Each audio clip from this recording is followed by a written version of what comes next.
meron akong malaking problema. Nakakaamoy ako ng amoy ng mga vegetables dito. Nasusuka ako, guys. Already 3 months, right? So they asked me to go and use all my dress, all the dress that I have. Kaju badam na ikaw yung harap lagi. Drugs, it's okay. It's okay. Masalak siya, hanggang man. Very, very good. Sonal Mansi, kalit ang may maninay joyo. Na, kalit siya, paano pala. Samay kayo. Mantabawid na. Samay suba na ano. Zero, try ka naman. So, ayan guys, we will be making this thing, the one they gave to us. So, meron iba-iba yung mga tradition tsaka paniniwala nila. Happy birthday, Tita Enrica! Sana. Nagkapaboran.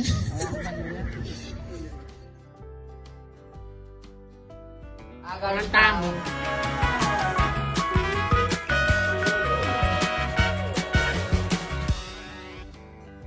Morning everyone! Sonal Masi, good morning! Oh, Doc Milan, good morning! So, napakaaga namin nagising ngayon guys. And tignan nyo naman kung ano ba yung suot-suot ko. Ayan. Nakasuot po ako ng dress ngayon guys. Because hindi na ako inaalaw na magsuot ng mga fitted clothes. How do I look? Very pretty. This is the look of a person who is boiling the milk. Turn around again. Why am I wearing this? Why am I wearing this? Because we cannot put pressure here. See, the truth is guys, they are not allowing me anymore to wear those. Usually at the house, I am only wearing leggings or pants and then t-shirt. But so many people notice that my pants are already fit because I'm already 3 months, right? So they asked me to go and use all my dress, all the dress that I have. So all the dress that I have, they look like this. So it feels like I'm always going outside every day. And they said that they will just buy me new one for the outside dress. So ayun, I'm just using this because this one is little bit tight in here.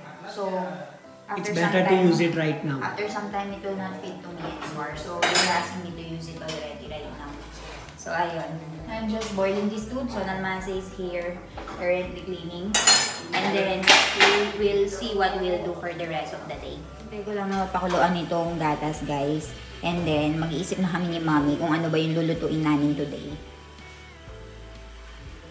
So Nalmansi, kalit ang may maninay joyo. Kale, tama ba welo-welo gya? Yesterday maagang walo si Sonal Masi. So hindi ko siya naabutan.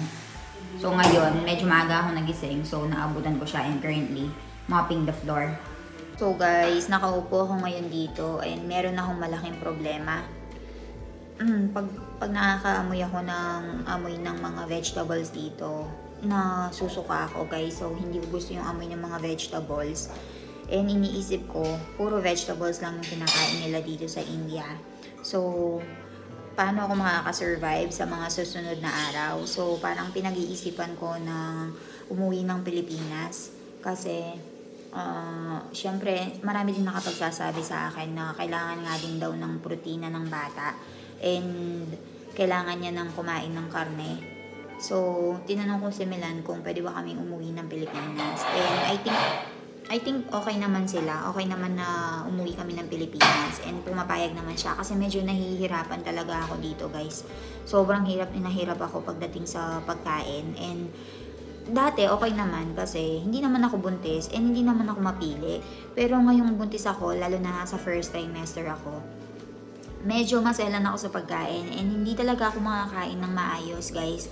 Gawa ng yung ibang pagkain hindi ko gusto. Tapos naglalaway ako sa mga pagkain natin sa Pilipinas. Hindi ko naman mahanap dito. So parang pinag-iisipan namin ni Milan na baka umuwi kami ng Pilipinas. Gawa nga ng sitwasyon ko and baka maka-apekto nga sa bata since hindi nga ako nakakain na maayos and hindi ko nakukuha yung sustansya na para sa kanya. So, tignan natin kung anong magiging resulta. Pero I'm sure na kung ano man yung magiging desisyon namin, sasabihin namin sa inyo. So, ngayon busy na kami sa sa pag-aayos nitong mga tax na i-file namin. Since kung aalis nga kami, so dapat iwan namin ng maayos dito and iset namin ng maayos yung mga iiwanan namin, like yung filing ng tax, ibang mga bagay. So, ngayon very busy yung araw namin and kailangan pa mag-edit ng video, post sa dalawang social media accounts ko. Inaayos ko nga itong mga tax documents and visa documents ni Milan. So, ayun. Balitaan ko kayo mamaya. Pero for now, pinapakain muna ako ni mother-in-law. And then after some time, aakin ako sa taas, edit na, and aayusin ko na yung mga dapat ayusin. Pagkain natin ngayon is pinda bataka. Meron tayo ditong kanin. Meron tayo ditong dal. Meron silang salad dito which is ambamor. And meron papri. Pero yung kinakain natin everyday na yan guys, naninibago na ako. Dahil hindi ko na makain-kain dahil nababauhan na talaga ako. Pero yung pinaka-kinakain ko pa rin is yung rice at saka itong sabaw. Pero hinahanap talaga ng katawan ko yung sabaw. Tapos na nga kaming kumain ni Milan and si Milan diretso na siya sa palengke kasi meron akong pinagawa sa kanya para sa mga documents na kakailanganin namin, para sa visa and para sa tax. So, kailangan naming i-meet yung accountant namin mamaya. So, hindi ko alam kung isasama ako ni Milan para i-meet yung accountant kasi nga, hindi ako masyadong nilalabas ni Milan. Lumalabas lang kami talaga ni Milan kapag kailangan talaga ako doon and kailangan yung presence ko and meron akong kailangan i-sign na document. Pero, siya muna yung pinalabas ko para nga matapos na namin yung mga trabaho namin. And makalis na nga kami ng India as soon as possible. Kasi yung processing ng visa dito, around 1 week yata. 1 week yung processing kapag kumpleto lahat ng mga papeles mo. So, tignan natin. Nakakain naman ako ngayon ng maayos. Pero hindi yung maayos na maayos. Kagaya nung usual na normal day, ganun. Paunti-unti lang yung kain ko, yung soup lang at saka yung kanin. Tapos kapag gabi talaga guys, sobrang nahihirapan ako tuwing gabi. Kasi yung vomit feeling, parang ayaw kong kumain ng mga pagkain nila, ganun. So, ayun, sobrang naaawa nga sa akin si Milan. And parang na-convince na siya na sobrang hirap nga ng pagdadalang tao dito sa India. Lalong-lalo na kung hinahanap mo yung mga pagkain mo doon. So, talagang talagang lakad dito, lakad doon, ayusin doon para makaalis na nga kami. Syempre, yung inaalala niya yung baby niya, di ba? Baka hindi lumaking maayos dito sa loob ng tiyan. Pero meron pa kami isang problema. Although nag-aayos na kami ng mga visa documents, kailangan pa rin namin ng permission ng doktor ko dito sa India kung hahayaan niya ba ako magbiyahe ngayong first trimester pa lang ako. Kasi 'di ba, merong mga cases na once na sa first trimester nagkakaroon ng problema sa flight kasi nandun nga yung miscarriage risk, ganun. So, kailangan pa namin i-consult yung doctor namin. And after 1 week, magpupunta kami dun sa doctor ko. And tatanungin nga namin kung pwede na ba akong magbiyahe papuntang Pilipinas. So, ayun. For now, guys, yun na muna yung update natin. Babalitaan ko kayo mamaya. Tatapusan ko lang yung mga trabaho and tingnan natin kung ano yung mga kaganapan dito. So, ayan guys, we will be making this thing, the one they gave to us. So, meron tayo dito ganitong kadami since ako lang yung kakain and Mohini Babi and Shigo Didi will be trying it with me. So, Mommy will be making syro out of this. So, tingnan natin kung paano niya gagawin and kung ano ba yung mga ingredients na ilalagay niya kasama nito. Mommy, may suba na ano? Syro, try ka naman. Kaya dito banse. So, this is our experiment. Try ni Mommy kung ano ba yung kakalabasan and kung ano ba yung lasa ng flour na yun. Come, boil ka rin, pani? Come? Thando pani na kay syrup. So, kailangan pala ng hot water kapag gagawa ka ng syrup. So, papakuluan muna natin itong tubig na to. So, maglalagay tayo ng kaunting ghee. So, after ma-dissolve ng ghee, lalagay na natin itong flour, guys. And then, hahaluin mo lang siya. Kalitron, was kuche, mami. Ghee, alot, pani. Boss, video kasi na inagal. Ready-made siya. So, very, very easy lang siyang gawin, guys. So, i-mix mo lang yung ghee at saka yung flour.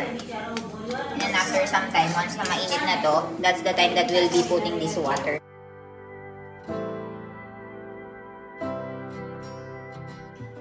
Bajam kado.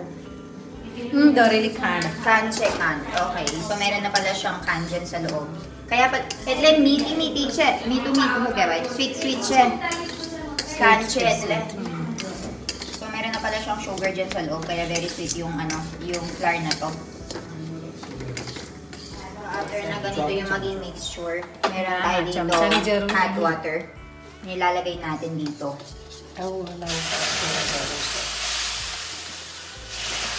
So, lagyan natin ng kaunting tubig.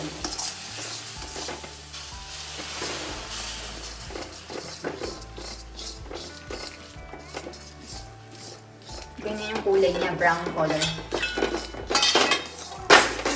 So, ipapakain nila yan sa akin, guys. Hindi ko alam kung ano magiging lasa.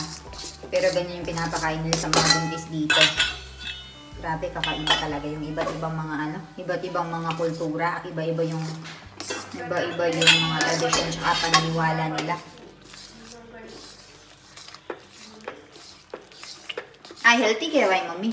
Pregnancy mate. Healthy કહેવાય એટલે બીજા લાંડી તો બહુ જ ખાતા હતા Ayaw siya. બીજા લાંડી તો મનને હોય પીવડાવતા હતા So, very healthy daw ito sa mga bata at sa mga matatanda and mga buntis. Hindi ba mga buntis daw araw-araw itong kinakain? So, ganyan. Patig yun. So, ganyan yung magiging itsura niya, guys. So, tikman na natin yan. Palamigin lang na natin ng konti and then we'll be tasting it. Yan yung itsura, guys. So, tikman na natin. Tikman natin. Na. Kali chak. Paano pala? ખાવું તો પડશે જ આવે Kainin natin. એ તો પેલો ઠંડો પાડ્યો તારે વાર છે હજુ શીરો ખાવાની તું ના જોયા કરીશ ખબર છે પેલા મેથી? એ પેલા મેથી જેવા છે. ખાંડ નાખી છે ઉધર હા, લાડુ જેવા. નાખવી છે Like વધારે લાડુ. પૂછું છું. નાખું ગયરું કરું ખરાબ ટેસ્ટ નહીં. તારે શીરો. ખાજે પછી શીરો એમથી હોતો અજય જશે It's okay. Parang siyang parang may yung kalasa sa Pilipinas. Kalasa siya ng champurado. ખાઈ ની આવે Ganun yung lasa. Papa is tasting it. Chaki jo, Papa. Amin na ako eh. કૃષ્ણવીર Diba? કૃષ્ણવીર ફાફા મારે નહીં આપો Chaki jo તમે. Haru siya. Nababi કોના chaki વાળ jo. કુહિલાઈ તું હે કોના વાળ કુહિલાઈ Karab na yun eh. Haru, સારું tik લાગે siya. Tik siya. Sa may kayo. મને તો ભાવે જ ના Na ba? Tama. Haru siya, todo. ખાવ તો તમે એકલા હવે Ang daming ginawa ni Mommy. Ayan pa. Diyan yung chagi jo tu eh. ના બાપ ના તું તો જોઈને જ ખાવાનું Milan will try it. It's looking like a chocolate. Harot છે. Haru siya. Chagi jo tame beo.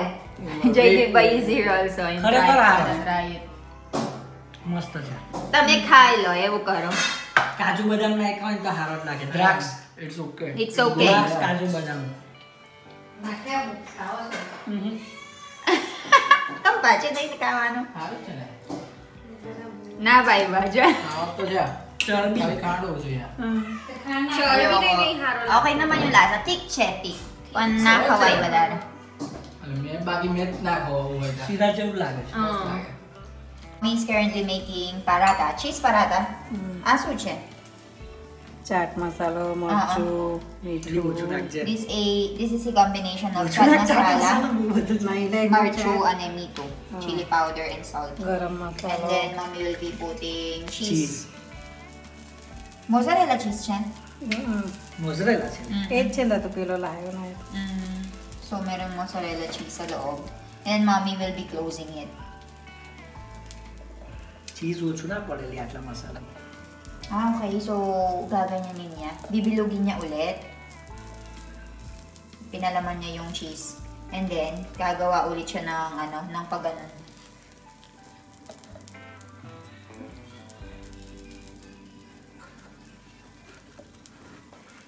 So, maglalagay siya ulit ng flour dito. And then, okay, lalapad na naman niya. Ilalapad niya.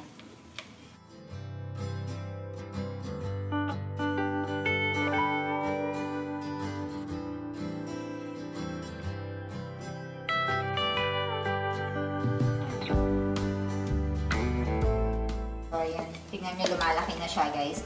And then, once na lumaki na siya, ilalagay natin doon. So, kung mapapansin mo, guys, dapat maingat ka sa paggaganto. Kasi kapag hindi ka maingat, masisira siya. So, lalagyan mo siya ng oil every now and then. And keep on flipping it.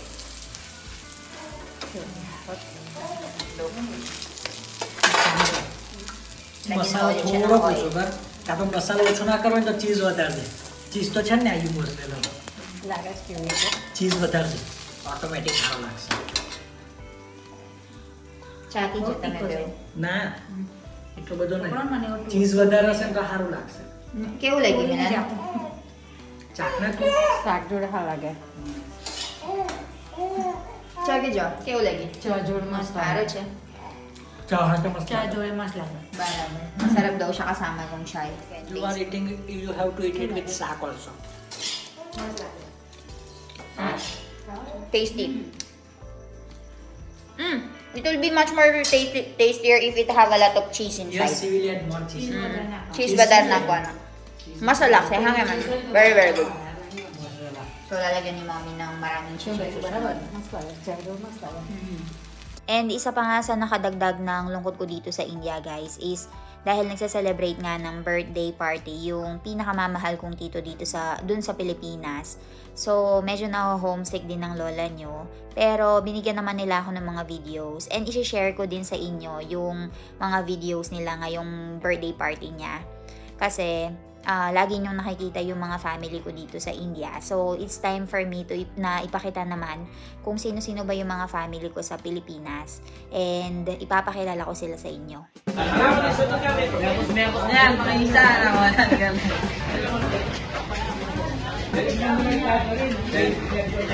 Agad ang tamo.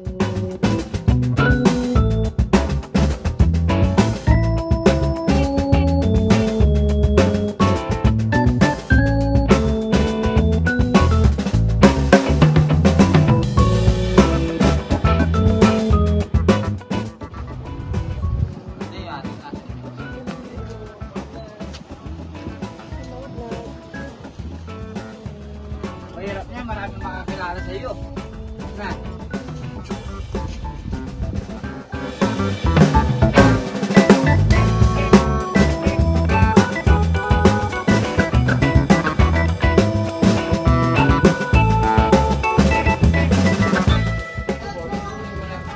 Hoy, bigyan ka ba ano?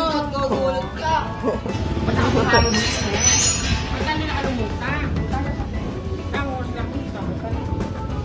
Gusto ko lang yung for Miss Universe time. Hello, the flowers na dito.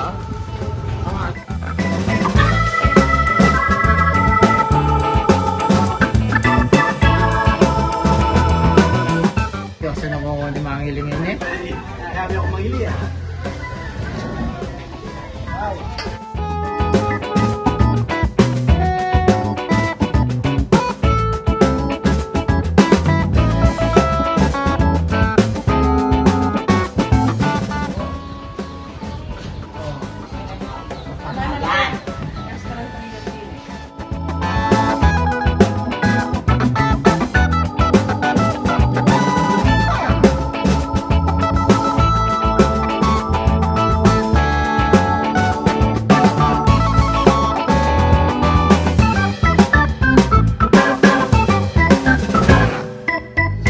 everyone, good afternoon, good evening na ba?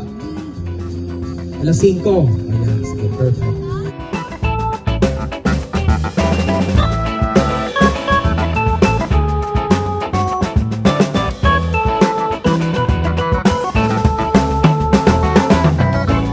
Ano ba yun? Ready, go!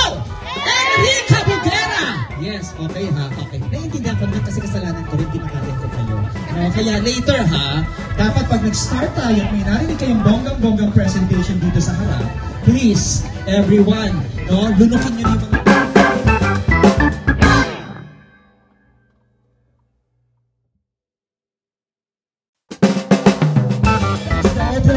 singer. Oh, baby, a singer. Clap your hands together!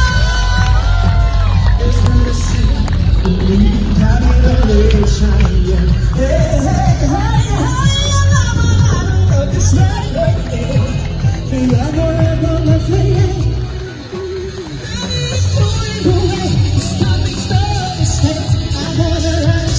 Baby, I was born this way. Don't hide yourself and regret. Just love yourself. Give yourself courage and love your friends. Something gives me treasure too.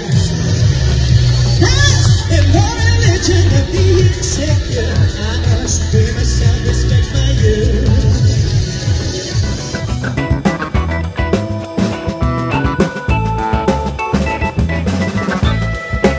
Hindi ko alam na marami pala akong friends at marami nagmamahal sa akin. Sa ngayon, i-open ko na po yung ating program at enjoy po. Kung si Mami Katrina, di ba? Ala, naglalakad pa lang, umiiyak na yata. Ano ba?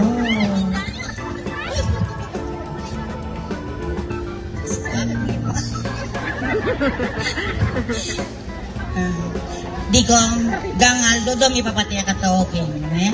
Mas tatandanan mo kaluguran na ko. Yang anak kang asawa mo, sasabihan mo hanggang matay kami. Abi at kasama. Kapaboran. Salamat ko ha. Ayan, umiyak-iyak kasi. Oh, magpipicture pa.